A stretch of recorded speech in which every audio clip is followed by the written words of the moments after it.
Tayong lahat, si Hesu Kristo'y nabuhay na naig sa kamatayan. Alleluia, alleluia. Panginoon ang naghirang sa tinubos niyang bayan. Nagpupuring mga hinirang, masayang nagdiriwang.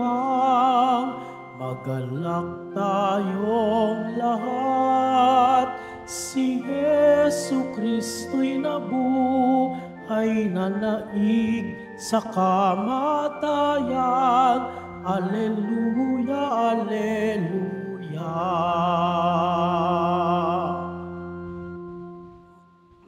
Sa ngalan ng Ama at ng Anak at ng Espiritu Santo. Amen. Sumainyo ang Panginoon. At sumairin. Mga kapatid, aminin po muna natin ang ating mga kasalanan upang tayo po'y maging marapat gumanap sa banal na pagdiriwang.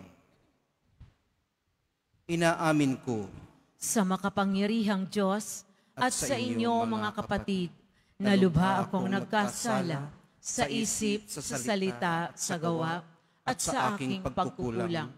Kaya'y sinasamo ko sa mahal na Birheng Maria, sa lahat ng mga anghel at mga banal, at sa inyo mga kapatid, na ako'y panalangin sa Panginoong ating Diyos.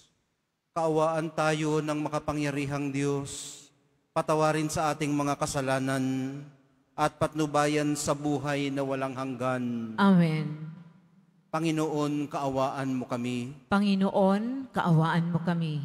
Kristo, kaawaan mo kami. Kristo, kaawaan mo kami. Panginoon, kaawaan mo kami. Panginoon, kaawaan mo kami. Manalangin tayo. Ama naming makapangyarihan, sa pagdiriwang naming taon-taon sa pagkabuhay, bilang pag-alala sa tinanggap naming pag-asa't dangal, maawain mong ipagkaloob na aming mapakinabangan ang ginugunita namin ng may pananampalataya at pagmamahal sa pamamagitan ni Hesu Kristo, kasama ng Espiritu Santo, magpasawalang hanggan. Amen. Magsipo muna po tayo. Pagbasa mula sa mga gawa ng mga apostol. Noong mga araw na iyon, inggit na inggit ang pinakapunong saserdote at ang mga kasamahan niya sa kaanib na sekta ng mga Saduseyo. Kaya't kumilos sila. Dinakip nila ang mga apostol at ibinilanggo. Ngunit kinagabihay, binuksan ng anghel ng Panginoon ang bilangguan at inilabas ang mga apostol. Sinabi nito sa kanila, "Pumaroon kayo sa templo at mangaral tungkol sa bagong pamumuhay na ito." Sumunod naman ang mga apostol, kaya't nang magbubukang liwayway, pumasok sila sa templo at nagturo. Nang dumating ang pinakapunong saserdote at ang mga kasama niya, tinawag nila ang lahat ng matatanda ng Israel sa pulong ng buong Sanhedrin. Ipinakuha nila sa bilangguan ang mga apostol. Ngunit pagdating doon ng mga bantay, wala na ang mga iyon. Kaya't nagbalik sila sa Sanhedrin at ganito ang ulat. Nakita po namin na nakasusing mabuti ang bilangguan at nakatayo ang mga bantay. Ngunit nang buksan namin, wala kaming nakitang tao sa loob. Nabahala ang mga punong saserdote at ang kapitan ng mga bantay sa templo nang marinig ito. At di nila maubos maisip kung ano ang nangyari sa mga apostol. Ngunit may dumating na nagbalita sa kanila, "Ang mga lalaking ikinulong ninyo ay naroon sa templo at nagtuturo sa mga tao." Kaya't ang kapitan ay pumunta sa templo kasama ang kanyang mga tauhan. Isinama nila ang mga apostol, ngunit hindi gumamit ng dahas dahil sa pangambang sila'y batuhin ng mga tao. Ang salita ng Diyos. Salamat sa Diyos. Dukhang sa Diyos tumatawag ay kanyang inililigtas. Dukhang sa Diyos tumatawag ay kanyang inililigtas. Panginooy aking laging pupurihin, sa pasasalamat di ako titigil. Aking pupurihin kanyang mga gawa, kayong naaapi, makinig, matuwa.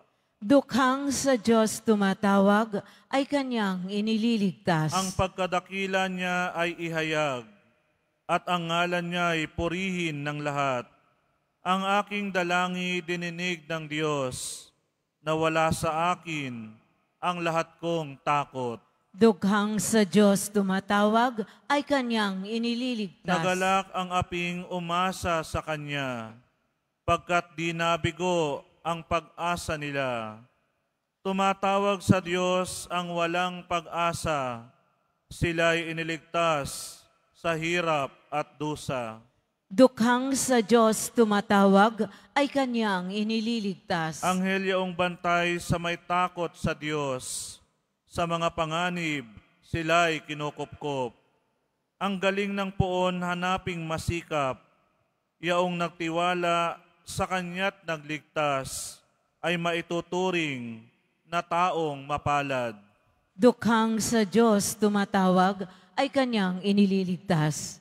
Tumayo na po ang lahat.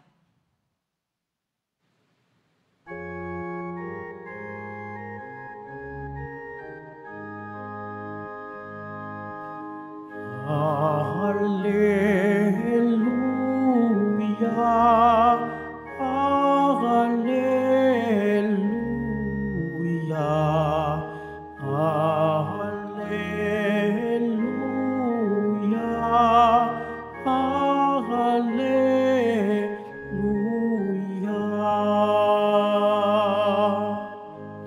Kay laki ng pagmamahal ng Diyos sa sanlibutan, kaya't anak niya'y binigay. Hallelujah, hallelujah, hallelujah, hallelujah.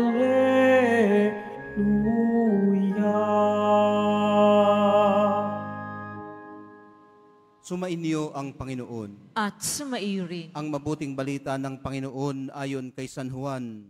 Papuri sa iyo, Panginoon. Gayon na lamang ang pag-ibig ng Diyos sa sanlibutan, kaya ibinigay niya ang kanyang bugtong na anak, upang ang sumampalataya sa Kanya ay hindi mapahamak, kundi magkaroon ng buhay na walang hanggan. Sapagkat sinugo ng Diyos ang kanyang anak, hindi upang hatulang maparusahan ng sanlibutan, kundi upang iligtas ito sa pamamagitan niya. Hindi hinahatulang maparusahan ang nananampalataya sa bugtong na anak ng Diyos, ngunit hinatulan ng maparusahan ang hindi nananampalataya sa Kanya. Hinatulan sila sapagkat naparito sa sanlibutan ang ilaw, ngunit inibig pa ng mga tao ang dilim kaysa liwanag, sapagkat masama ang kanilang mga gawa. Ang gumagawa ng masama ay ayaw sa ilaw, at hindi lumalapit dito upang hindi mahayag ang kaniyang mga gawa. Ngunit ang namumuhay sa katotohanan ay lumalapit sa ilaw, sa gayon nahahayag na ang kaniyang mga ginagaway pagsunod sa Diyos. Ang mabuting balita ng ating kaligtasan. Pinupuri ka namin, Panginoong Heso Kristo. Magsiupo muna tayong lahat. Good morning po sa inyong lahat. napakagandang umpisahan ang araw sa pamamagitan ng pagsisimba. Ano ho? Habang sumisikat ang araw, narito tayo at yung mga naka-online, nagpupuri at nagpapasalamat sa mahal na pong Jesus Nazareno. Alam nyo, nung ipinroklama natin ang mabuting balita, ito po talaga ang mabuting balita. John 3:16. Ito po ang nasa puso ng Ebanghelyo. Kinakapture po nito ang summary ng kasaysayan ng ating kaligtasan. Napakalinaw po ng pagkakalahad ni San Juan. Kaya kung inyong mamarapatin ay nais ko lamang sanang mag-focus sa unang pagbasa.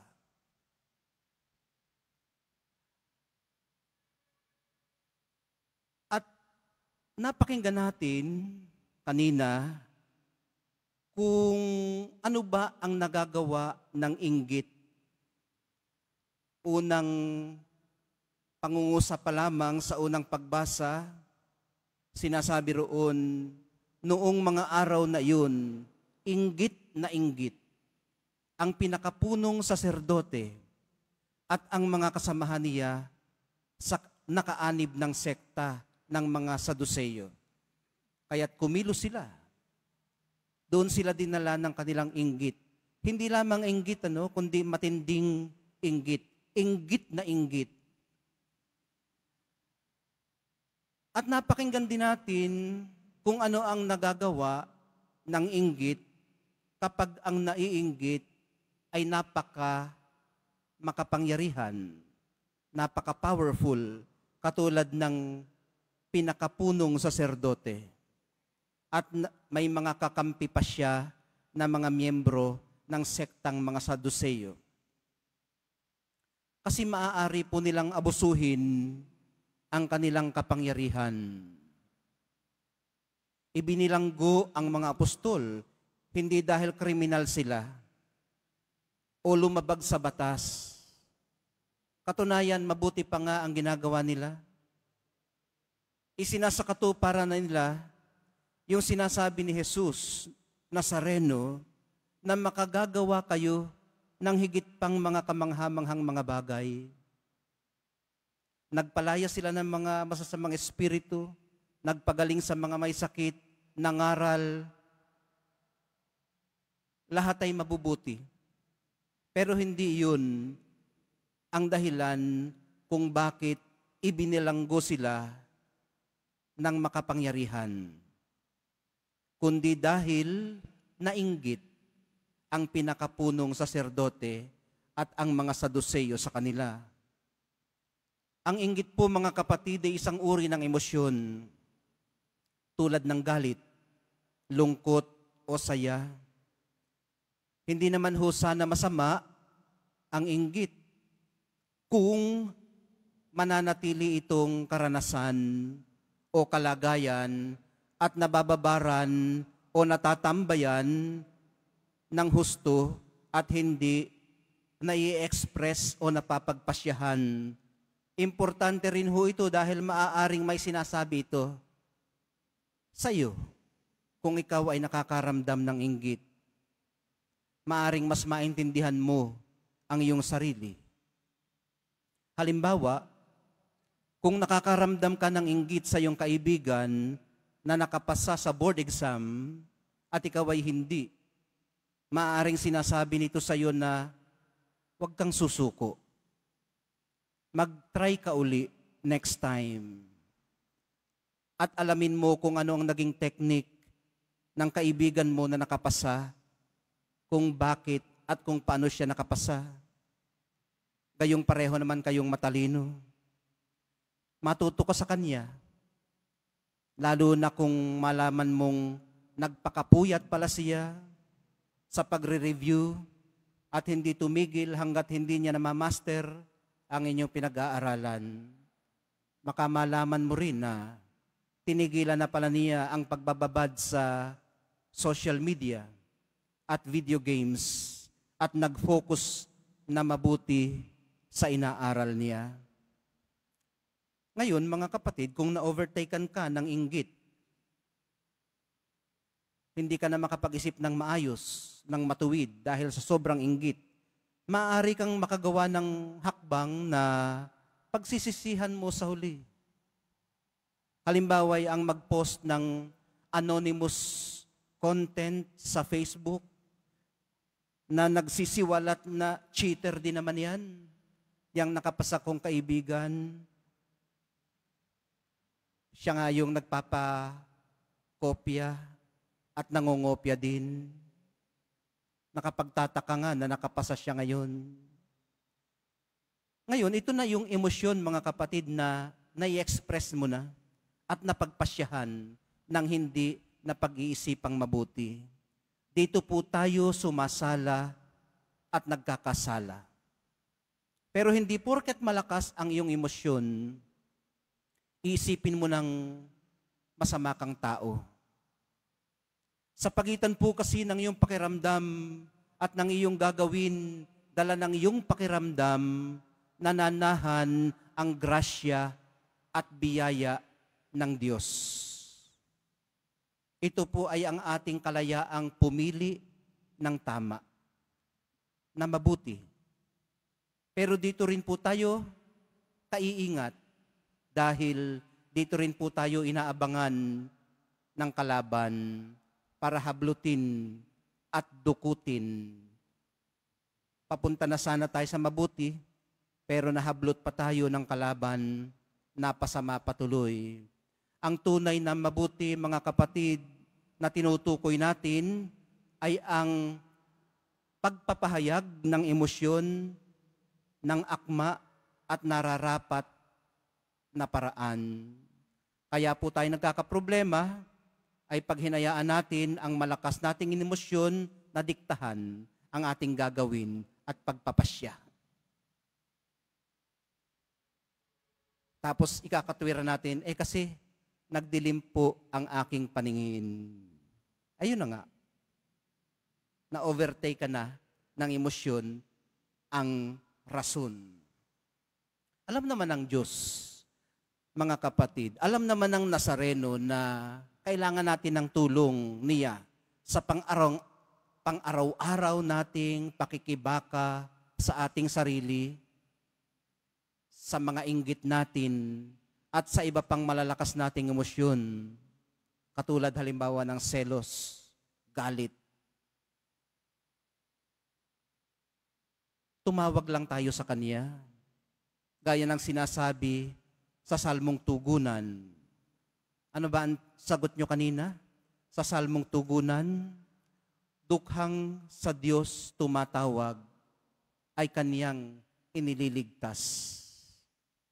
Kaya niya tayong iligtas maging sa sarili nating malalakas na emosyon at sa mga pwedeng magawa, dala ng mga ito. Magtiwala lang tayo, mga minamahal kong kapatid, na magpapadala siya ng anghel para palayain tayo sa mga kulungang pinaglagyan natin sa ating sarili, kung hindi man sapilitan tayong inilagay doon ng mga umaalipusta sa atin na kinakatawan ng mga pinakapunong saserdote sa ating pagbasa. Sa pagpapatuloy po ng ating pagdalangin sa umagang ito, lagi lang po nating isaisip na naipadala na niya ang siyang nagliligtas sa atin, na sa kanyang pag-ibig ay isinugo ang kanyang bugtong na anak, upang ang sino mang sa kanya'y sumampalataya ay hindi mapahamak, kundi magkaroon ng buhay na walang hanggan. Gaya ng nabanggit natin kanina, ito po ang pinakapuso ng mabuting balita ng ating kaligtasan. Ito po ang ating pinanghahawakan at pinananaligan. Mahal na pong Jesus Nazareno, kayo po ang aming liwanag sa paglalakbay namin pabalik sa Ama.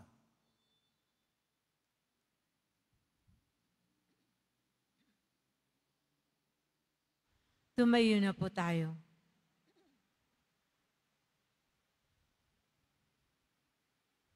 Minamahal kong mga kapatid, taglay ang malaking tiwala, ilapit natin ang ating mga alalahanin sa Diyos na labis na nagmamahal sa atin.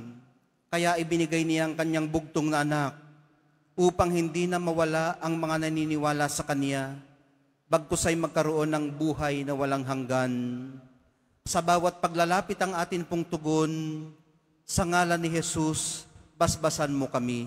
Sa ngalan ni Jesus, basbasan mo kami. Ang simbahan naway laging maging buhay na tanda ng pag-ibig at habag ng Diyos sa mga panahon ng kadiliman at kawalan ng pag-asa. Manalangin tayo. Sa ngalan ni Jesus, basbasan mo kami. Sa ating pamumuhay, naway maipadama natin sa kapwa ang pag-ibig ng Diyos.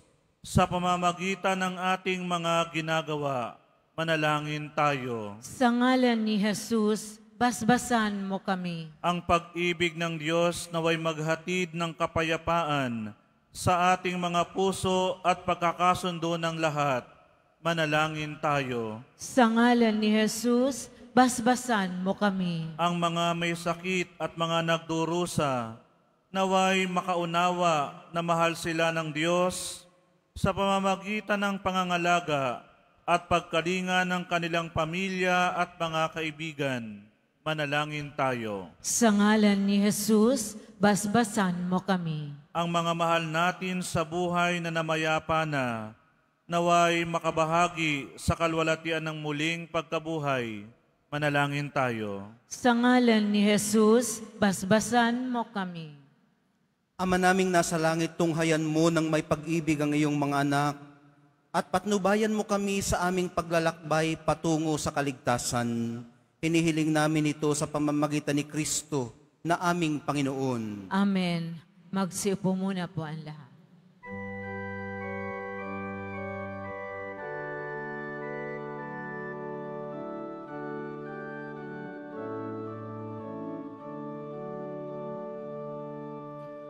Ang lupa'y nayanig, ito rin ay tumahimik, nang ang poon ay tumindig bilang hukom natin.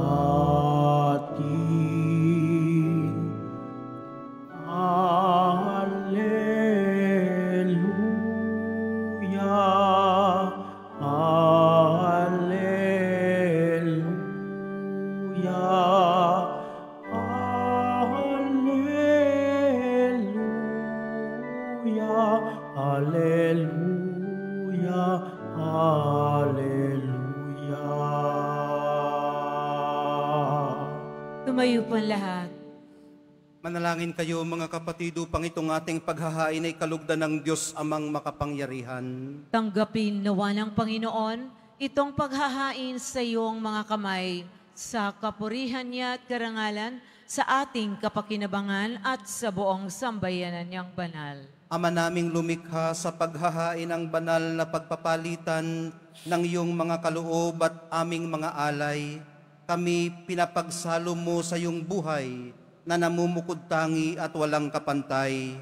Ipagkaloob mong ang aming pakikinabang sa iyong pakikisamang aming maaasahan ay siya ring umiral sa aming pamumuhay araw-araw sa pamamagitan ni Jesucristo kasama ng Espiritu Santo magpasawalang hanggan. Amen. Sumainyo ang Panginoon. At sumaiyo rin. Itaas sa Diyos ang inyong puso at diwa. Itinaas na namin sa Panginoon. Pasalamatan natin ang Panginoong ating Diyos. Marapat na siya ay pasalamatan. Ama naming makapangyarihan, tunay ngang marapat na ikaw ay aming pasalamatan. Ngayong ipinagdiriwang ang paghahain ng Mesiyas, ang maamong tupa na tumubos sa aming lahat.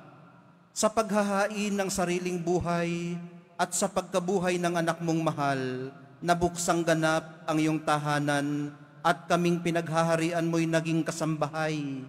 Sa pagkamatay niya sa krus, nalupig ang kamatayan. Sa kanyang pagkabuhay, naging buhay siya ng tanan.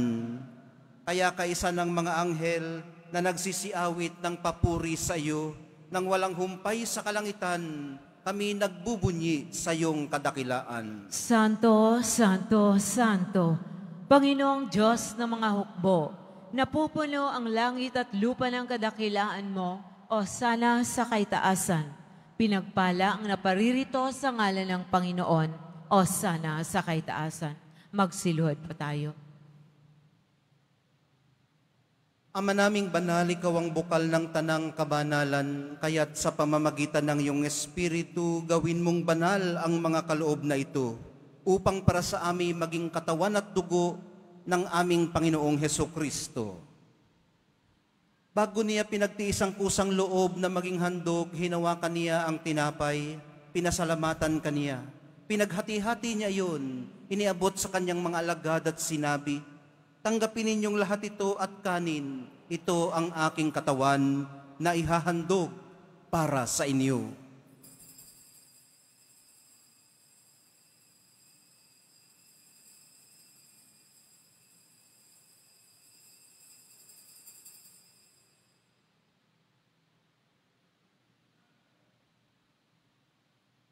Gayon din naman noong matapos ang hapunan, hinawakan niya ang kalis. Muli kanyang pinasalamatan, iniabot niyang kalis sa kanyang mga alagad at sinabi, tanggapin ninyong lahat ito at inumin, ito ang kalis ng aking dugo, ng bago at walang hanggang tipan, ang aking dugo na ibubuhos para sa inyo at para sa lahat, sa ikapagpapatawad ng mga kasalanan. Gawin ninyo ito sa pag-alaala sa akin.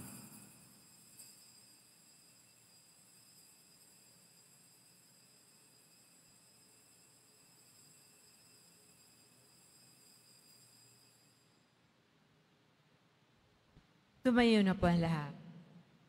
Ipagbunyi natin ang misteryo ng pananampalataya. Si Kristo'y namatay, si Kristo'y nabuhay, si Kristo'y babalik sa wakas ng panahon. Ama, ginagawa namin ngayon ang pag-alala sa pagkamatay at muling pagkabuhay ng iyong anak. Kaya tiniaalay namin sa iyo ang tinapay na nagbibigay buhay at ang kalis na nagkakaloob ng kaligtasan. Kami nagpapasalamat dahil kami yung minarapat na tumayo sa harap mo para maglingkod sa iyo. Isinasamo namin kaming magsasalo-salo sa katawan at dugo ni Kristo ay mabuklod sa pagkakaisa sa pamamagitan ng Espiritu Santo. Amalingapin mo ang iyong simbahang laganap sa buong daigdig. Puspusin mo kami sa pag-ibig, kaisa ni Jose na aming obispo at ng tanang kaparian. Alalahanin mo si Francisco na tinawag mo mula sa daigdig na ito. Nung siya'y binyagan, siya'y nakaisa ni Kristo sa pagkamatay. Ngayong siya'y pumanaw, naway makaisa siya ni Kristo sa pagkabuhay.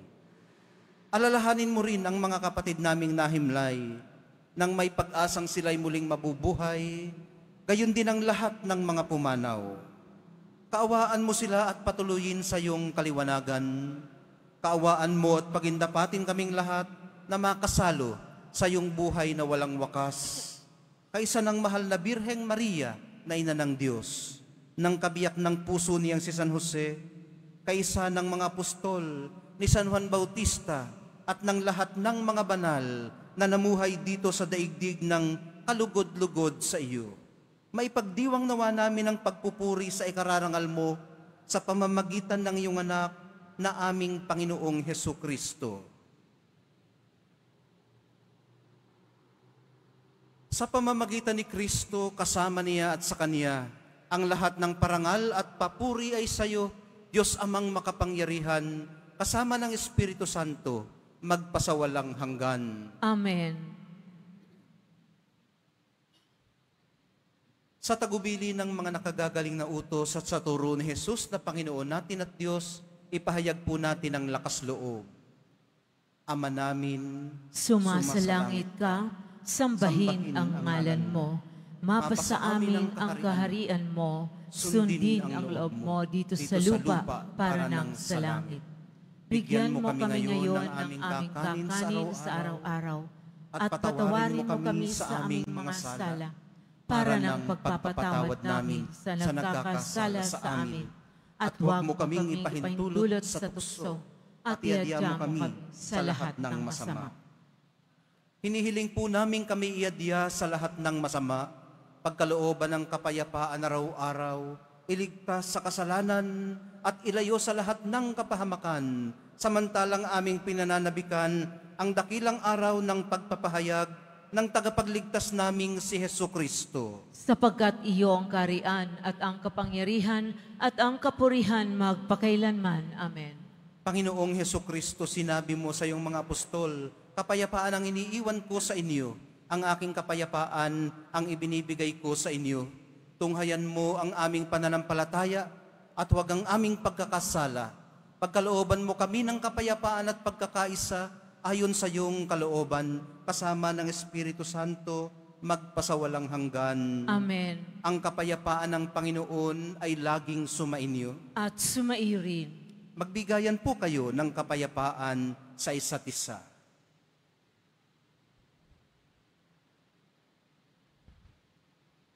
Kordero ng Diyos na nag-aalis ng mga kasalanan ng sanlibutan, maawa ka sa amin. Kordero ng Diyos na nag-aalis ng mga kasalanan ng sanlibutan, maawa ka sa amin. Kordero ng Diyos na nag-aalis ng mga kasalanan ng sanlibutan, ipagkaloob mo sa amin ang kapayapaan. Magsilod ba tayo? Ito ang kordero ng Diyos. Ito ang nag-aalis ng kasalanan ng sanlibutan.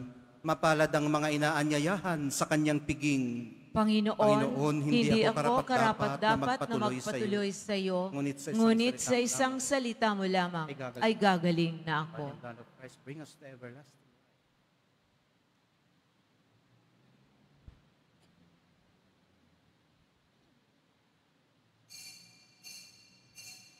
Para sa lahat ng tatanggap ng banal na komunyon, sasagot po tayo ng amen. Pagkasabi ng pari o ng lay minister ng katawan ni Kristo at isubo agad sa bibig bago umalis sa harapan ng pari o lay minister. Sumunod po tayo.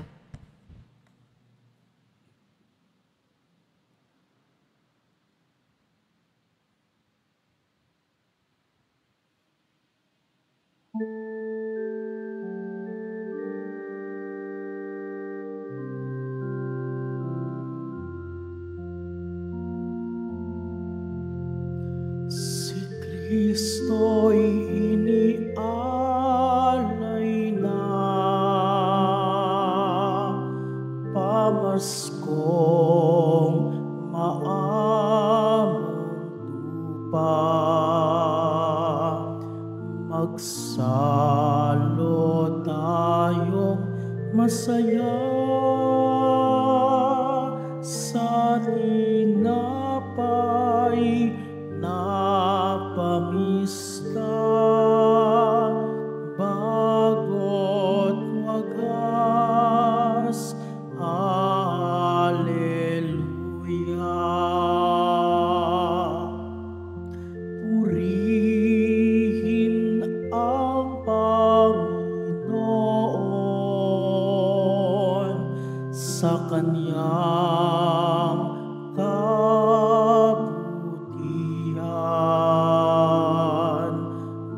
pag-ibig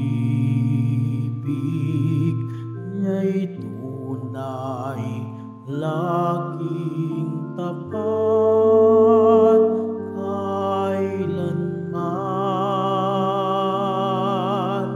Si Kristo'y inialay na, pamaskong maamong tupa. Magsalo tayong masaya sa tinapay na pamista, bago't wagas. Alleluia.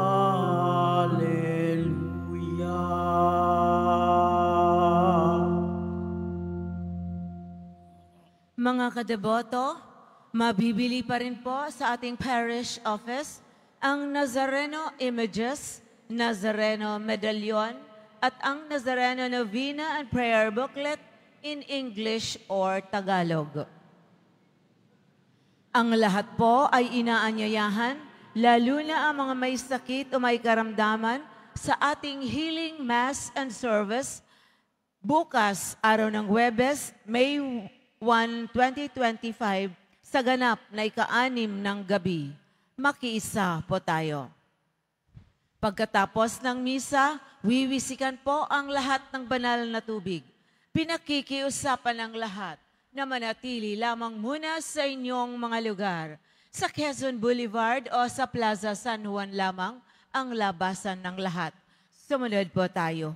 Maraming salamat po sa inyong pagdalaw at pagsisimba sa Basilica Menor at Pambansang Dambana ni Jesus Nazareno. Tumayo na po tayo. Manalangin tayo.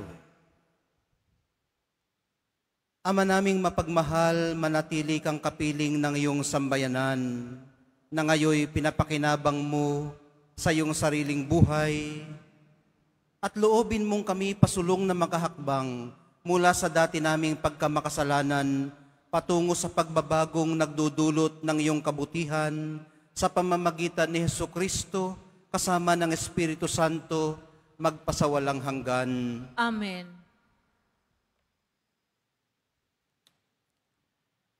Lagi rin po nating idalangin ang ating mga ama dito sa Maynila at sa buong Pilipinas na nandun ngayon sa Roma. Si Cardinal Chito Tagle, Cardinal Advincula, si Cardinal David, at si Cardinal Quevedo. Nawa ay gawin silang instrumento ng Espiritu Santo para sa pagpili ng susunod nating Santo Padre. Sumainyo ang Panginoon. At sumaiyo rin. Mahal na poong Jesus Nazareno, inihayag mo sa pamamagitan ng krus ang walang maliw na pag-ibig ng Diyos sa sangkatauhan. Pakinggan mo ang kahilingan lalo na para sa mga nangangailangan ng iyong tulong at awa. Makamtanawa namin ang inyong kasagutan na may utang na loob na tinatanaw. Basbasan din po ninyo itong mga imahen at dasalan upang lalo kaming manalangin at magtiwala. Sa pamamagitan ng bendisyon na ito, naway lalo kaming maging mapaglingkod, masunurin at tapat sa iyo na aming malwalhating Panginoon magpasawalang hanggan. Amen. At pagpalain kayong lahat at ang inyong buong pamilya at mga komunidad ng makapangyarihan at mapagmahal na Diyos, Ama, Anak, at Espiritu Santo. Amen. Pagpalain kayo, humayo kayong taglay ang kapayapaan ng poong Jesus Nazareno.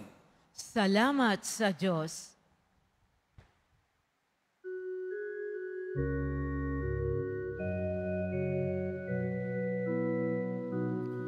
Nuestro Padre Jesus Nazareno, sinasamba ka namin, pinipintuho ka namin, aral mo ang aming buhay at kaligtasan.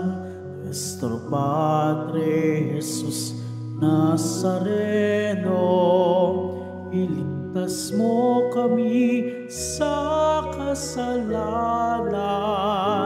Ang krus mong kinamatayan ay sagisag ng aming kaligtasan.